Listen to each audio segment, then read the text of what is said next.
O que é due diligence imobiliária? O que fazem? Como vivem? Vamos descobrir? Roda a vinheta.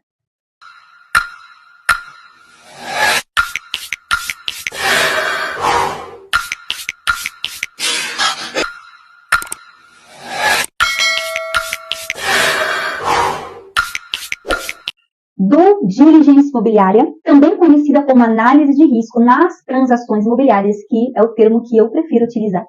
E o que é isso? Bom, é conhecido como uma análise detalhada na compra e venda de um imóvel. Ou seja, um comprador, ele tem interesse em um imóvel, seja através de uma imobiliária ou através de um vendedor direto. E assim ele busca um advogado ou uma advogada capacitada para realizar essa análise de risco nessa transação.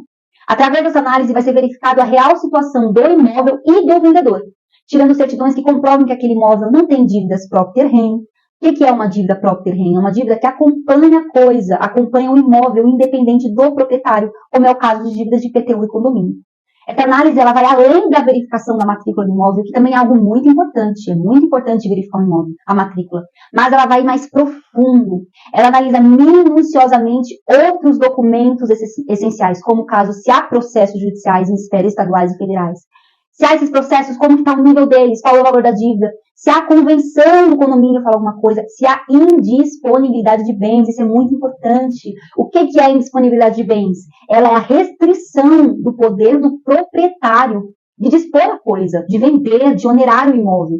Então é feito toda uma análise, verificado todas as possibilidades para que evite problemas futuros aos compradores. Pois, afinal, ninguém quer comprar um imóvel para ter problemas, né? A gente quer comprar um imóvel para ter memórias afetivas, para criar alegrias e festas naquele lugar. Eu vou dar um exemplo para vocês prático de um caso concreto que eu tive acesso. E como é importante você ter um advogado para fazer essa análise de risco. O imóvel valia cerca de R$675 mil. E a dívida do vendedor era uma dívida fiscal, já havia um processo de execução fiscal, e estava em torno de 30 mil, 35 mil reais.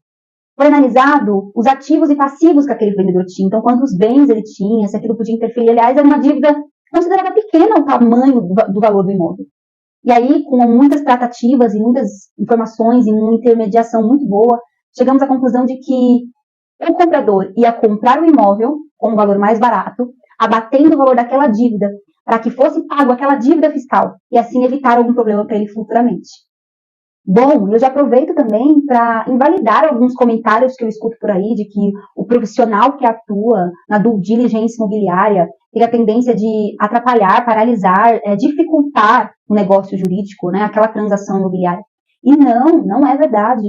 Um profissional, um advogado capacitado, especializado para uma análise de risco numa transação imobiliária, ele quer sim que o negócio aconteça.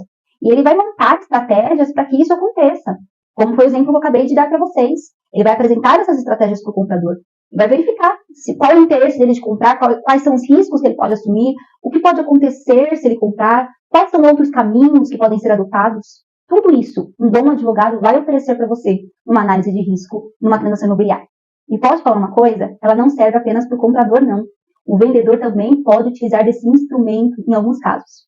Como, por exemplo, verificar a condição financeira do comprador para que ele saiba como está a situação financeira dele, para que isso evite eventuais inadimplências contratuais futuramente, para que o vendedor não venha a ver prejuízos futuramente financeiramente falando, né?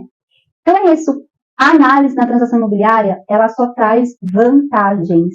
É uma forma de prevenção, prevenir problemas futuros. Você que quer adquirir um imóvel, coloque isso no seu planejamento. E você que já adquiriu um imóvel e teve alguns problemas, comente aqui embaixo para que eu fique sabendo, quem sabe eu posso ajudá-los. Muito obrigada e até o próximo vídeo.